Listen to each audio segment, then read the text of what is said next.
The room was silent. The kind of silence that makes even seasoned officers uneasy. Inside the dimly lit Marine Command briefing room, Colonel Harris had faced war zones, missile alerts, and high-level crisis calls without ever flinching. But today was different. Because of one name: Phantom 7. The moment the young pilot spoke those words, the colonel froze. On the surface, nothing seemed unusual. It was just another debriefing after a routine reconnaissance mission over restricted airspace. Screens glowed softly, analysts typed, coffee steamed in metal mugs. Everything looked normal. Except him. Colonel Harris didn't blink. His jaw tightened. His fingers stopped tapping the table. Across from him stood Lieutenant Mara Voss, one of the most precise reconnaissance pilots in the squadron. Calm, focused, not the type to joke, not the type to exaggerate, and definitely not the type to invent call signs. She hadn't raised her voice, she hadn't shown fear, she simply reported what she heard over the radio at 30,000 feet. A voice identified itself as Phantom 7. The room didn't react. No one else understood, but Harris did. And that's when the past came back. Because Phantom 7 wasn't just a name, it was a ghost.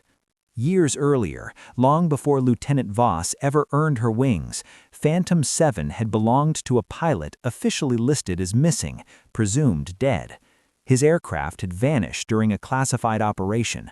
No wreckage, no distress call, no radar trace. Just gone. The military sealed the file, locked the records, buried the call sign.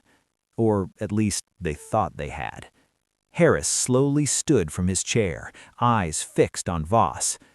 "What exactly did you hear, Lieutenant?" he asked quietly. She didn't hesitate. A male voice, calm, clear signal, no distortion. He said, "This is Phantom 7. You're entering restricted sky. Turn back immediately." Several officers exchanged puzzled glances. Another analyst frowned at his monitor. Another whispered that maybe she intercepted an old transmission loop. But Harris knew better. Because there was only one person who ever used that exact tone, that exact phrasing, that exact warning protocol. And that pilot had disappeared 15 years ago on a mission so classified, most of the room didn't even know it existed. The colonel's voice dropped lower. "Lieutenant, did you record it?" She nodded once. "Yes, sir." The air in the room shifted. Not tense, not loud. Heavy. Because if that recording said what Harris feared it would say, then something impossible had just spoken from the sky. And whatever Phantom 7 was, it wasn't supposed to be alive. The playback button clicked. Every person in the briefing room leaned forward slightly, even the ones pretending not to. A faint layer of static filled the speakers first, the ordinary kind pilots hear all the time. Then came the sound of wind shear across a cockpit mic. Lieutenant Mara Voss stood still, hands behind her, eyes forward. The recording continued. Her own voice came through first, calm and professional. "Recon Flight V-12 entering Sector 7 Alpha." Static. Then, a second voice cut in. Clear, male, controlled. "Unidentified aircraft, you are entering restricted sky. Turn back immediately. This is Phantom 7. The room went completely still. No one shifted, no one whispered.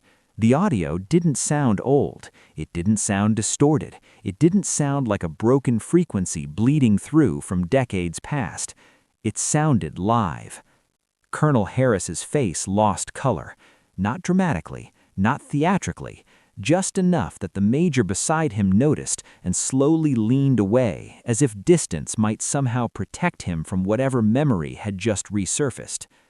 Harris closed his eyes, for just 1 second, because he knew that voice, not from a report, not from an audio file, from memory.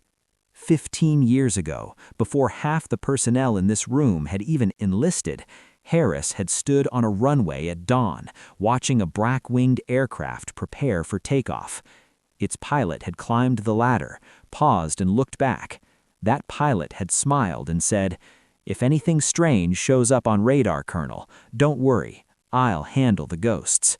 Call sign, Phantom 7. Official status, lost during operation. Unofficial truth, classified beyond clearance level. Harris opened his eyes again, slow and deliberate. "Lieutenant Voss, tell me exactly where you were when you heard it." She stepped forward and pointed to the digital map. "Here, sir, Sector 7 Alpha, altitude 30,000. No aircraft on radar within 80 miles. AWACS confirmed." A murmur spread across the analysts. No radar contact, no flight signature, no transponder. Yet the transmission had come through on a live military frequency that only authorized aircraft could access, which meant one thing: whatever spoke to her had clearance. Harris exhaled slowly. "Seal this room," he ordered. Locks clicked, doors magnetized shut. The temperature suddenly felt colder, because everyone inside now understood the same thing the colonel did. If Phantom 7 was transmitting, then someone the military declared gone was still out there. The magnetic locks sealed with a final metallic clack. Inside the room, no one moved. Colonel Harris walked to the far wall, where a secure terminal sat behind a biometric lock panel. It was a system rarely used, not because it was outdated, but because accessing it required authorization most officers would never receive in their entire careers. He placed his hand on the scanner. A soft tone. "Access granted." Several personnel exchanged uneasy looks. They had worked under Harris for years, and none of them had ever seen him open that terminal. The screen flickered to life. Black background. White text. "Classified archive. Restricted tier." Harris didn't look back at the room. His eyes stayed fixed on the monitor as he typed a single phrase. "Phantom 7." The system paused. Processing. Then a warning filled the display. "Notice. File sealed by command authority. Access will be logged. Continue?" Harris pressed yes without hesitation. A file opened. A photograph appeared on the screen. Grainy, official, unmistakably old. Lieutenant Voss felt her breath catch. The man in the photo wore a flight suit, helmet tucked under his arm, visor reflecting sunlight. He looked calm, confident, almost amused, like someone who knew more than he was allowed to say. Below the image, text read, "Call sign, Phantom 7. Status, MIA. Operation Obsidian Veil. Date of loss, classified. Recovery, none." One analyst whispered, "Operation Obsidian Veil? I've never heard of that." "You weren't supposed to," Harris replied. His voice was steady again now, but not relaxed. Controlled, measured. The kind of tone someone uses when stepping carefully through a memory that still hasn't settled. He turned toward them. 15 years ago, Phantom 7 was assigned to a mission that officially never happened. His aircraft carried experimental surveillance systems capable of detecting signals no conventional radar could read. The room listened. No interruptions, no questions, because everyone sensed the same thing. This wasn't history. This was context. Harris continued. His last transmission wasn't a distress call. It wasn't a mechanical failure report. It wasn't enemy contact. He paused. It was a warning. Lieutenant Voss leaned forward slightly. "Warning about what, sir?" Harris met her eyes. He said he wasn't alone up there. Silence tightened across the room. One of the analysts let out a nervous breath. "Sir, with respect, if his plane vanished and there was no wreckage—" "That's exactly the problem," Harris interrupted quietly. "There should have been wreckage."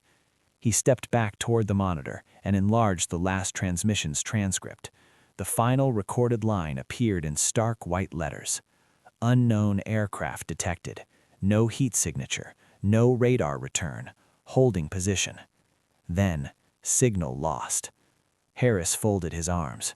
We searched for 6 months. Satellites, drones, submarines, nothing. No debris, no crash site, no black box.